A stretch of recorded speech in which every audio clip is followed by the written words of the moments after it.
Welcome to the Project Management Professional, or PMP, course. In this course, we will learn the essential concepts and practices of professional project management. Today, we're diving into a topic that can literally make or break any initiative, and that's project scope management. Now, for this explainer, we're going to cover exactly what's included in this source material, and we are going to exclude absolutely everything else. See what I did there? Just a little scope management joke to kick things off. But seriously, let's jump right in and explore how to definitively prevent project scope creep. You know, every project, whether it's massive or completely microscopic, essentially boils down to two really fundamental questions. What is included and what is excluded? It all comes down to this core duality. On one side, you have what the project will actually deliver, and on the other, what it's going to exclude. Defining that rigid, uncompromising boundary between these two sides, well, that's the entire foundation of project scope. If you don't know the precise difference between these two for your specific initiative, you're basically flying blind. Okay, here is our agenda for today. 1. Defining project scope. 2. The management process. 3. Crafting the scope statement. 4. Beware of scope creep. And 5. Mastering scope control. Section 1. Defining project scope. According to our source material, project scope defines exactly what the project will and will not deliver. So the absolutely crucial point here is that second part of the definition. It is just as vital, maybe even more vital, to know what a project will not deliver as what it will. When everyone agrees on what isn't happening, you're protecting your time, your budget, and honestly, your sanity. Section 2. The management process. All right, here is the 6-step methodology mapped out for us. First, plan scope management. Then, collect requirements. 3. Define scope. 4. Create the work breakdown structure, or WBS. 5. Validate scope. And 6. Control scope. This is your proven roadmap. You plan your approach, you figure out what people actually need, you draw that boundary, break the work down into manageable pieces, ensure it's correct, and then you fiercely control it.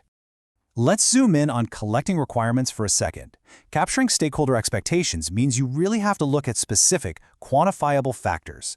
We have to map out things like capacity, performance, safety, quality, reliability, and of course delivery time to truly understand the project shape.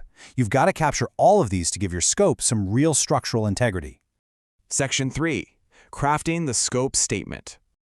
A really robust scope statement is going to contain these 5 key components: deliverables, boundaries, acceptance criteria, exclusions, and constraints.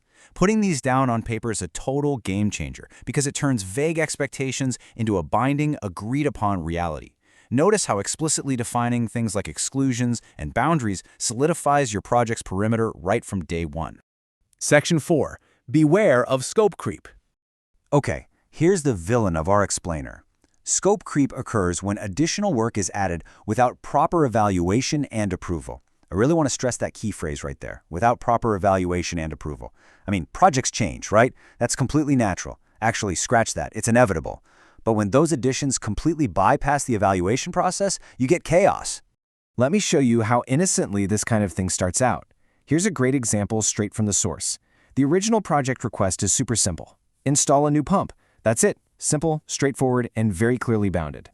But then, you know how it goes. The later requests start rolling in.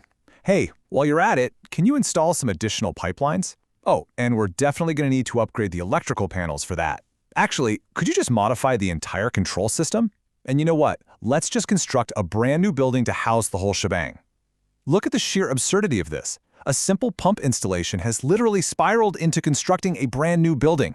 If these changes are just added without proper approval, scope creep occurs. Your project has officially fallen victim to it.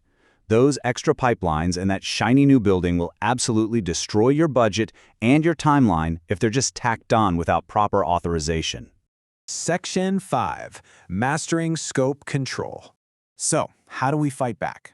Every single proposed change must be rigorously evaluated against the 6 specific factors in this definitive checklist. When someone comes to you and asks for a new building instead of a pump, you run it right through this exact criteria: cost, time, resources, risk, quality, and technical impact.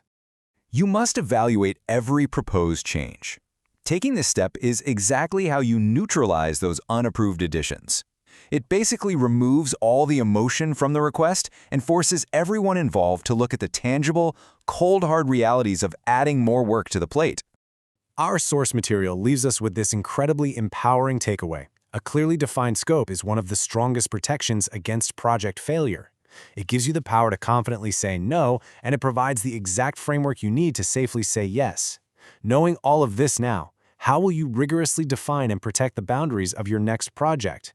What exactly is scope management? It defines and controls all project work, ensuring you deliver exactly what was agreed, no more and no less.